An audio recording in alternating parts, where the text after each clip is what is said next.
Texas has been a red state for a long time, but now seems like it might actually be in play for the Democrats. Team Rising is back to discuss that. So with us, Democratic strategist, council member at large of Montgomery County, Will Jawando, and Gabby Orr, White House reporter over at Politico. Gabby, let me start with you. I'm from the home state of Texas. I know you're familiar with the state as well.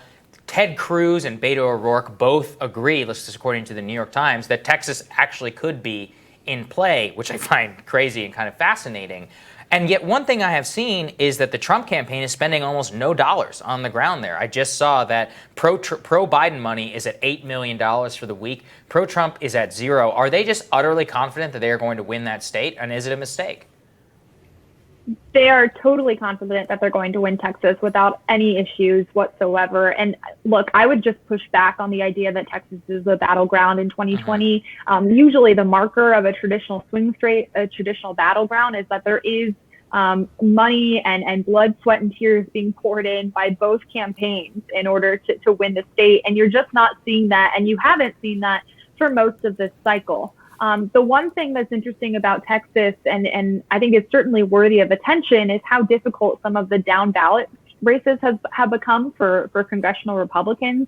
One of them that comes to mind is Texas's 21st district, where you have Wendy Davis facing off against incumbent Republican Chip Roy. That's a lot closer than Republicans are very comfortable with at this point. I know that there's been a ton of GOP money poured into that race, and so I do think that there's some concern about the Trump effect on congressional Republicans in vulnerable districts. But statewide, could the president lose Texas? The campaign definitely doesn't think so. And I have to say, just based on my own reporting and interactions with voters on the ground there, I'm highly skeptical as well.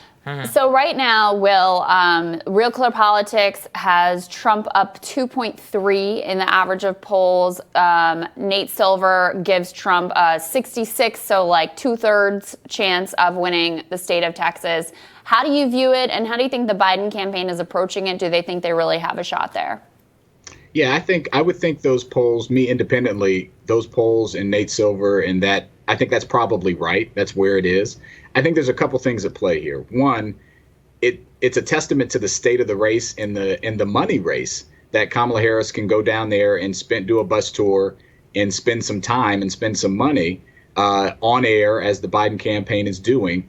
They feel like that they have enough to do that. I think Trump campaign does think they're going to win, but also they don't have enough money to do that. So they have to kind of count on the historical and probably the momentum that has been there in Texas for a long time. So that's one thing. The other thing is the down ballot races. I agree 100% that, whether it's the Senate race or those congressional races or other races, they want to have an impact there. And then I actually think this is a bit of a long-term play, right? If President Biden, Vice President Biden wins and Kamala Harris is the nominee in 4 years, her being there, riling up that base, kind of being the Democratic holy grail strategy of reclaiming America, a diverse state, the second largest electoral state.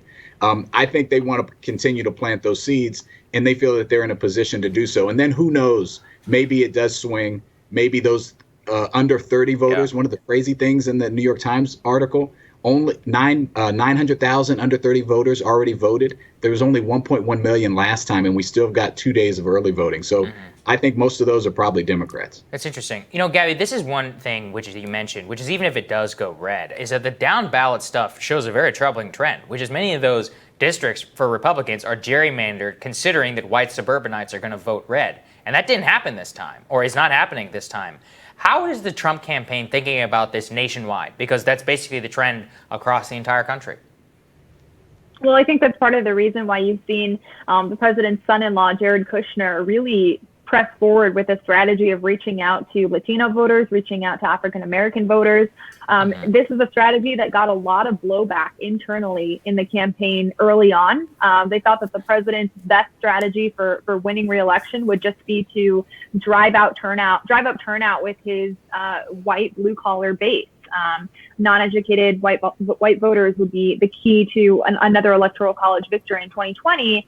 And yet there's definitely a camp inside Trump world that thinks that the president's only way of winning re-election, of winning states like Texas, Nevada, Florida, is to drive out turnout among Latino voters, to increase his appeal with African Americans. And, Election Day will tell us whether that's a strategy that has ultimately worked for the president. There's been some marginal growth with Hispanic voters, but at the same time, there's been significant decreases with his appeal among suburban women, with senior voters, independents. And so it's difficult to say if that marginal appeal among Hispanics is actually enough to compensate for the losses that we've seen elsewhere. Yeah. And the next question I have, I actually would love to get both of your thoughts on. And Gabby, I'll start with you. So as of this morning, the numbers have come in, and Texas has actually already surpassed its 2016 vote total. So more people have already voted in Texas. We haven't even gotten to Election Day, than voted in all of 2016. Who do you think ultimately, Gabby, that benefits? Well, historically, voters who turn out early tend to lean Democrat. So I do think that the Biden campaign is probably feeling very confident seeing these numbers, not only in Texas, but in several other states as well. I forget which specific state I was looking at earlier this week, but at this point, a week out from Election Day, they had essentially already met half of the votes that were cast totally in that state back in 2016. So you are seeing historic turnout.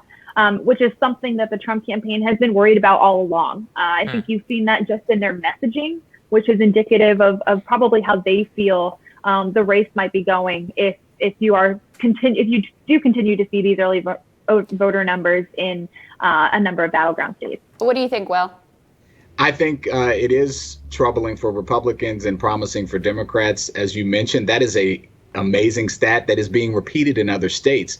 And one of the things that's different is you'll hear from the Trump campaign, which isn't a crazy idea, that, well, Republicans are going to vote in person. We don't trust these mail-in ballots, and we're going to turn out on Election Day.